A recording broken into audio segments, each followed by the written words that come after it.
Now, the central government has decided to reserve seats in MBBS and BDS courses for terror victims in Jammu and Kashmir. The quota will be applicable for the year 2022 to 23 academic pool. The policy spells out 3 categories of terror victims, and it's the first time in 3 decades of militancy that such a quota has been announced. So a big move by the government there as far as Jammu and Kashmir is concerned. It's the first time that the terror victims will be given MBBS seats, and they can be allowed to apply in medical colleges. Now there are 3 categories under which they have been separated. Pradeep joins us live on the broadcast for more. Pradeep, this is clearly a positive move for the government. How are the people there reacting?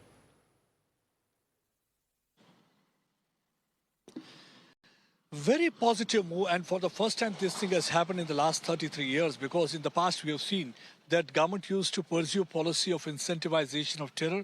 There used to be premium on separatism, and there used to be patronage of people who were directly or indirectly associated with terror-related activities by sarkars of that time. But now I think the government have decided to, for the first time, provide a reservation to victims of terror in MBBS and BDS courts, and already there are 3 categories under which the notification has come out. Someone has lost their both parents, they will be given the preference. Those who had been handicapped because of any terror-related operation, that means the family members of the bravehearts will also be preferred. And the third is that if a lone breadwinner the family has lost the lone breadwinner, their kith and kin will also be considered for the MBBS and BDS post. So this is a very healthy step. In fact, one can say healing touch in real sense, something that was missing, because in the past also we have seen that it was only the sons and kith and kin of terrorist and separatist leaders who were given preference, because there used to be a policy called surrender terror policy, in which the concerned government of those days used to be more concerned about the rehabilitation of terrorists, surrender terrorists, than trying to rehabilitate and help out these victims of terror. The classic case has been Yasin Malik. We have seen that how Yasin Malik was projected as Mahatma Gandhi. That killer was allowed to move from one place to another place, and he was giving sermons on peace and prosperity. That to happen. But now the things have really changed, and we have seen that Yasin Malik is cooling heel behind bars, and we have seen the same has been the fate of many of the separatist leaders. Look at the case in Jammu and Kashmir. Sayyid Salahuddin's 5 sons, who is a Hizbul commander chief operating from Pakistan occupied Jammu and Kashmir, sitting in Pakistan in lap of inter-service intelligence. His all sons have got the government job. Under what criteria and category?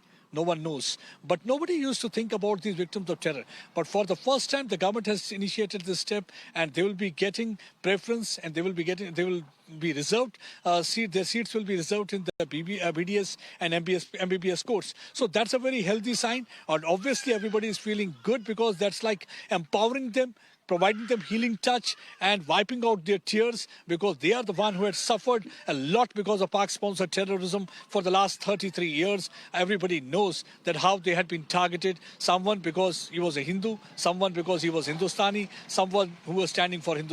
So these were the 3 people who were 3 kinds of people who were targeted by Pak-sponsored terrorists, because they always wanted to have the rate of terror in that area. But now I think the government is trying to change things, and this is what is called the Naya Kashmir, Naya Jammu and Kashmir, where things are really moving in right perspective and right direction. The government is showing the will, and that no more there will be incentivization of terror. It will be only healing touch for terror victims. They will try to empower them, and they will try to wipe out their tears and try to ensure that they can lead their life without any problem and contribute in society. Well, absolutely. A healing touch for the terror victims. Pradeep, thank you so much for getting us those details.